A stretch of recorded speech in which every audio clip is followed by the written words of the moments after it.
Assalamu alaikum, how are you? I hope you all are fine and good. In today's lecture, I am going to discuss about one of the most famous Victorian novelists, George Eliot. So basically, George Eliot was a female writer. Due to the Victorian restrictions regarding to women's role in society, she had to hide herself and use a pet name George Eliot. She was born in 1819 and died in 1880. Her real name was Mary Ann Evans. She basically worked on act of feminism, basically a movement in 1832. That was a remark in history of English literature. The sudden death of her mother in 1836, she had to stop her education at a very young age and deals with the spiritual conflict. Basically, her characters also reflects her personality.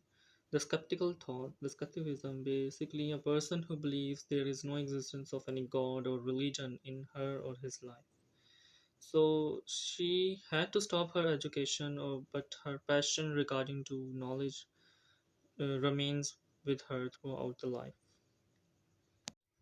Due to the love towards education, or we can say the passion towards the knowledge, she had a very good vocabulary at a very young age.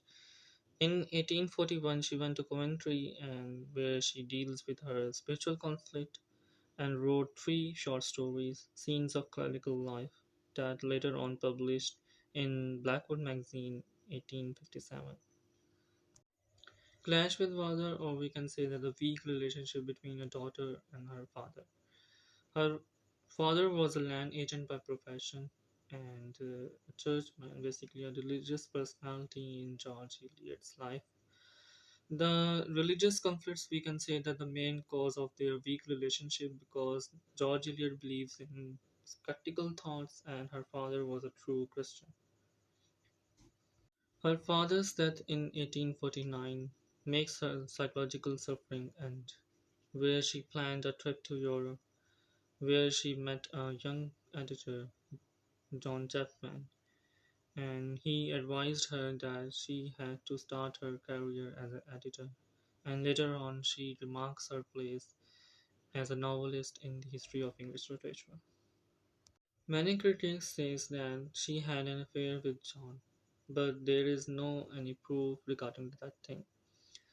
Later on, she married a person named Cross in 1818 and died in the same year. George Eliot's famous works are Adam Bede, Maison de France, Silas Marner, Romola. If we talk about the features of her novels are choice of subject, characters, tone, and style. The choice of subject of George Eliot's novels are basically human development, its relationship between itself and beyond itself. If we conclude that thing in one sentence, we can say that the inner regresses of human personality she tries to portray in her novels.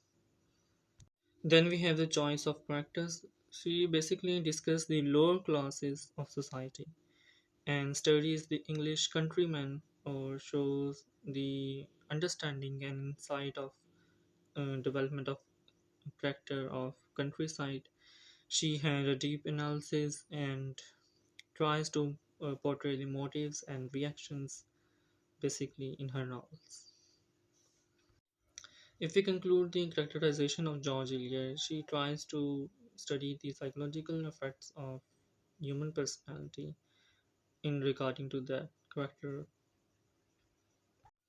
If we talk about the tone of her novels that are basically the moralistic humor, lightly humor with the irony and rich in basically the impassioned political form. Basically, she tries to preoccupy the Bronte style. If we talk about George Eliot's writing style, she oftenly changes her style as her personality changes. So we can say that she shifted her simple portrayal of character in the reflective passages with overrated abstractions. I hope this video will help out you to understand the biography of George Eliot and her characterization and features of her novel basically.